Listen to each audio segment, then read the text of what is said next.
आपको यहाँ की प्रदेश की सरकार ने जितनी भी सुविधाएं दी हैं, आपको उसका अपना अनुभव होगा। तो आप मन बना लीजिए इस बार। कांग्रेस की बहुत सारी परियोजनाएं हैं, इधर बड़ी लंबी लिस्ट है, स्वास्थ्य, भोजन, शिक्षा, सब चीज। पूरे देश में राजस्थान आज स्वास्थ्य का अधिकार देने वाला पहला राज्य है। स्वास्थ्य बीमा मैंने आपसे कहा 25 लाख रुपए तक है।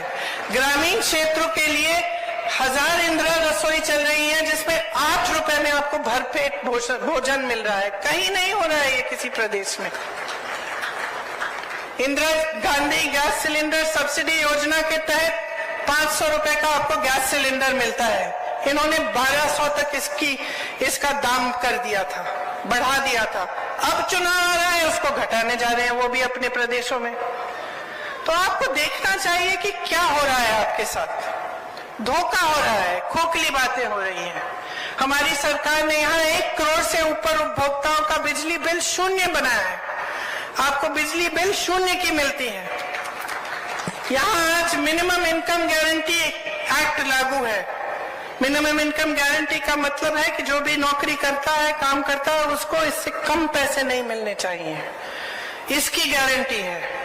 5 लाख गिग वर्कर्स को कानूनी सुरक्षा दी है। जैसे जो यहाँ से गांव से बड़े बड़े शहरों में जाते हैं काम करने के लिए, कोई उनकी सुरक्षा नहीं देखता। कोई ये नहीं देखता कि वो नौकरी कर रहा है, उसको कितने पैसे मिल रहे हैं।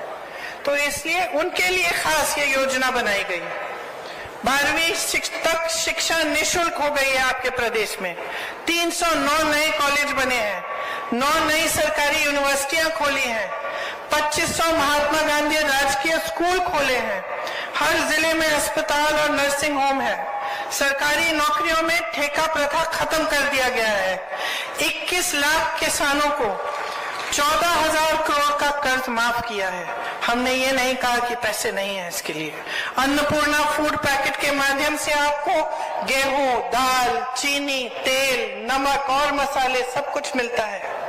केंद्र की कुनीतियों को कांग्रेस ने यहाँ पर आपके प्रदेश में रोकने की कोशिश की है, आपको मदद करने की कोशिश की है।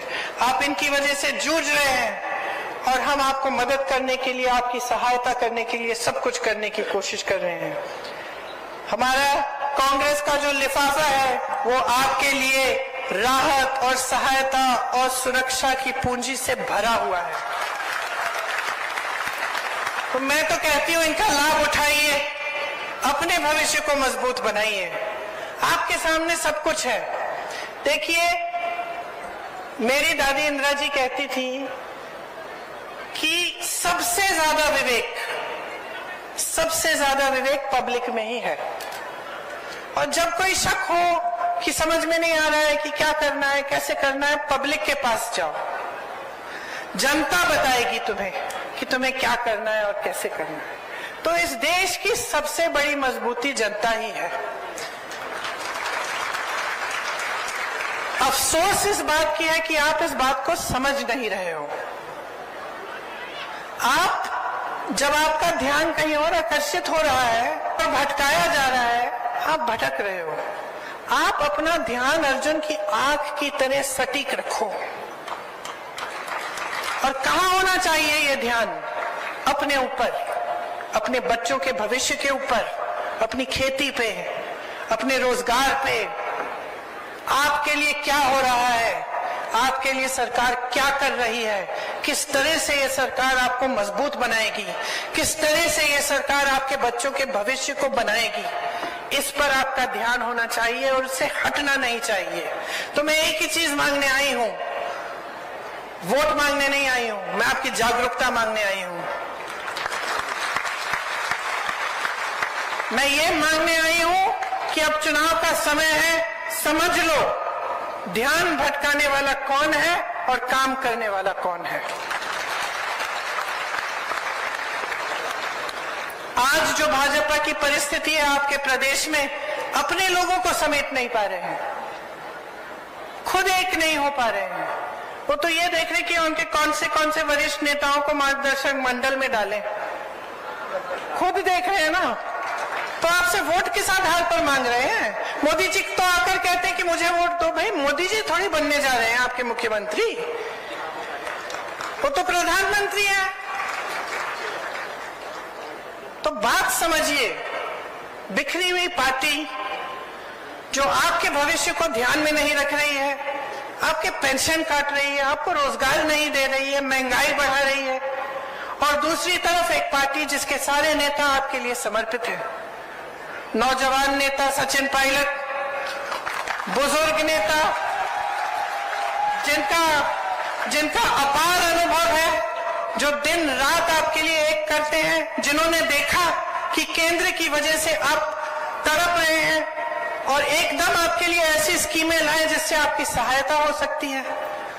तो आपके सामने एक चुनौती है, आप अपने भविष्य को चुनोगे या फिर ऐसी राजनीति को चुनोगे जो आपको भटकाया जाए और बार बार धर्म की बात, जाति की बात कर करके आपको इसी खाई में रहने देगी। वही सत्ता में रहेंगे, वही फूलेंगे फलेंगे, उनके बच्चे तो कोई यहाँ पे स्कूल में नहीं जा रहे हैं, सब बाहर जाते हैं विदेश में, बड़ी बड़ी गाड़ियां हैं उनकी, बड़े बड़े महल हैं, वो तो फूल रहे हैं, फल रहे हैं। तो आपका ध्यान कौन रखेगा? तो मैं सिर्फ इतना कहने आई हूं कि आप जागरूक बनो, सबको समझो अच्छी तरह से। वो अनुभव जिसमें इंदिरा जी की आस्था थी, वो विवेक जिसमें हम सब की आस्था है, उस विवेक को जगाओ और उसी विवेक के आधार पर, उसी अनुभव के आधार पर अपना वोट डालो। एक ऐसी सरकार चुनो जो आपके लिए काम करती रहे। और जब आप ध्यान से सोचेंगे और जब आप देखेंगे कि अलग अलग प्रदेशों में क्या हो रहा है और आप देखेंगे कि भाजपा की नीतियां क्या है और कांग्रेस की नीतियां क्या है, तो मैं दावे के साथ कह सकती हूं आप सिर्फ अपना वोट कांग्रेस को दो, क्योंकि यही कांग्रेस पार्टी है जिसने आपके बच्चों की शहादत की आदर की है। मैं एक शहीद की बेटी हूं, एक शहीद की पोती हूं। मैं जानती हूं कि इसका मतलब क्या है और मैं जानती हूं कि जितने भी परिवार हैं यहां झुंझुनू में जिन्होंने अपना बेटा या अपनी बेटी इस देश को दिए, जिनके बच्चे शहीद हुए हैं, मैं जानती हूं कि आप पे क्या गुजरता होगा। इसीलिए मैं कहती हूं कि एक ऐसी सरकार चुनो जो आपका आदर करे। जितनी श्रद्धा आपको नेताओं में है, आप नेताओं में रखते हैं, उतनी ही श्रद्धा नेता को आप में रखनी चाहिए। और अगर नेता भटक रहा है तो आपको सिखाना पड़ेगा। ये आपकी एक बहुत बड़ी जिम्मेदारी है, इसको पूरी तरह से 25 तारीख को निभाइए। मेरी बातों को याद रखिए, भूलिए नहीं। बोर तो नहीं किया? अच्छा, बोर नहीं हुआ तो जोर से मेरे साथ बोलो